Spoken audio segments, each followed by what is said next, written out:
At one point, you said you were euphoric. I mean, you were even confident that they didn't have the votes to send you home. How shocked are you to be sitting here right now as the eliminated house guest? Not so shocked. I mean, I read the writing on the wall immediately after I realized that we didn't have the votes. So I feel like I owned it, but I worked literally until the last minute before I sat down in the nomination chair.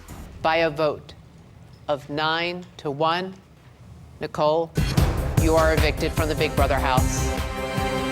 Do you feel like you were the one being played at all? And if so, who do you feel like the most betrayed by in this game?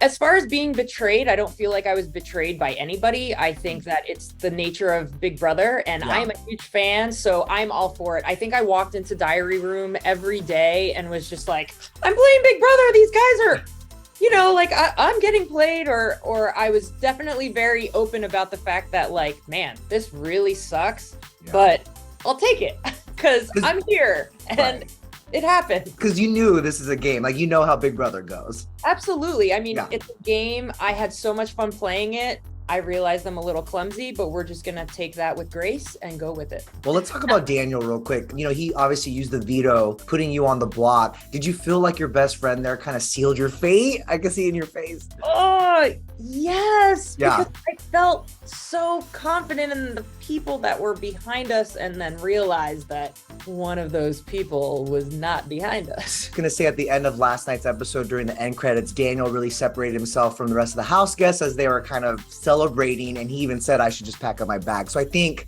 he also realized that he made the wrong move too. Did that happen after I walked out the door, or after? Yeah. After you walked out the door, for sure. But yeah, let's talk about some of the other house guests. Let's talk about Taylor, because it did feel like, she kind of had a target on her back from the day she showed up at the house. It seemed like most of the house was against her. She was seemingly being blamed for a lot of different things. Why do you think that is? Jealousy? I don't know. I think that people get intimidated by confidence, and her and I connected on the first night. She was the first person I had a conversation with while I'm standing in a porta potty filled with blue goop all over me. So, I felt a connection there and tried to push that going forward. But when I was met with, she's bullying people and she's saying things, now, I can honestly say that I said that I hadn't experienced any of that side of Taylor, and I never saw that side of Taylor.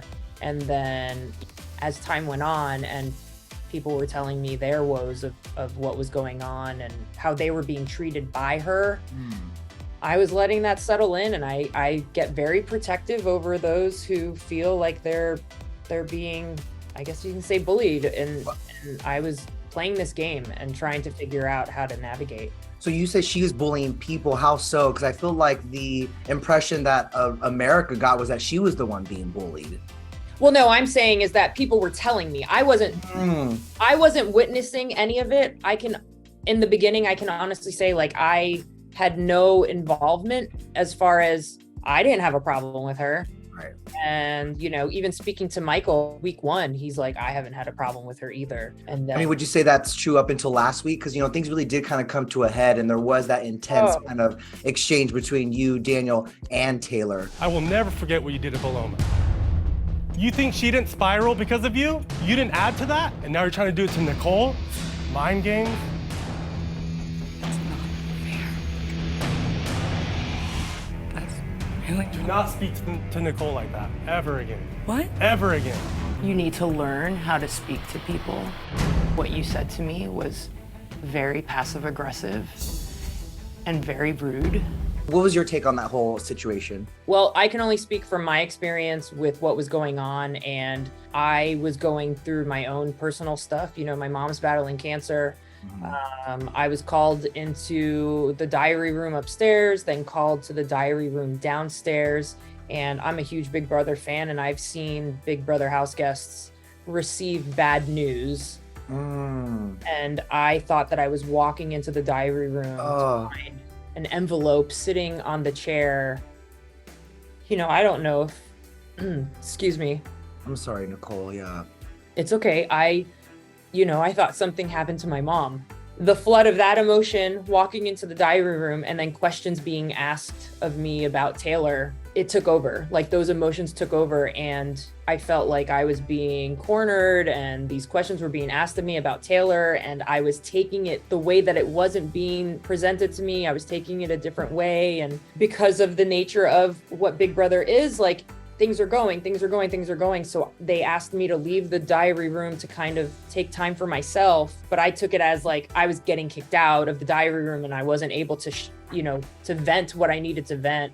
But with that moment also, when I went back into my bedroom and I started crying, I remember thinking like, this game is hard, and I didn't know how to handle those questions about Taylor because I started realizing that all of this negative energy was because I was letting other people's words cloud my own judgment. And, I take full responsibility for that. And I wish I could go back in time and just continue from week one with Taylor. But, I was putting myself in a position of working strategically to keep her to cover me as the shield. And I thought I could manipulate her. I thought I could control her game. We're talking Big Brother. We're stuck in a house and we're trying to figure out how to win, how to get to the end. Yeah. And I just tried to play somebody else's game and I let it get the best of me. It seemed like Taylor was kind of trying to offer support over your mental health, and maybe there was a misunderstanding there. Yeah. Were there like specific comments, or like why did it, I guess, trigger you so much? And do you regret it? What happened? I haven't seen anything that's been played back. I really want to go back and watch the whole thing. I definitely think I probably, I know. I took her words and I definitely overreacted. But I also didn't think that it was going to escalate to where it did, especially when it comes to Daniel. Those weren't my intentions at all. And, going forward, I want to be able to look back. I want to be able to reflect, and I really want to be able to learn from the whole situation because I felt like I was going through something as well. And then everything that just was piling on top. So I just hope going forward that I'm able to address that with Taylor and continue addressing those issues with her, because I think that she deserves that from me. And I hope that a lot of the things that I've said to her over the last 2 or 3 days, that we're able to get to that point where we were able to hold hands in those last moments that we were in the house together. And the words that we were sharing with each other were nothing but love and affectionate words. So, well, because of that fight with you, Daniel, and Taylor, The Leftovers was formed. What did you make of that alliance? I'm so proud of them. I have to give Michael a lot of credit.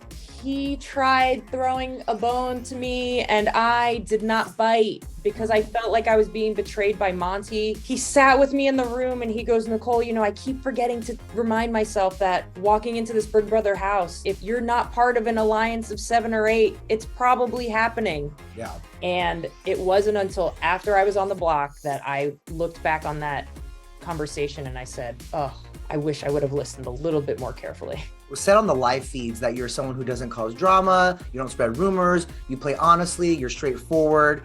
Now that you're out of the Big Brother house, how would you describe your gameplay? Oh my goodness. I told myself going into this house that I wasn't going to let anybody else's game run my game. And that's exactly what I did. I let other people's game get in the way of what my goal was. And I let other people's thoughts of somebody get in my head and cloud my judgment. Again, I take full responsibility for that, for not staying true to myself. It's Big Brother, we're stuck in this house, and all I can say is that I've learned a very valuable lesson and I want to keep learning from it. And I hope that, I can continue to move forward and grow from it. What would you say is your biggest regret? I don't really have any regrets, but I will say I should have stuck with Michael.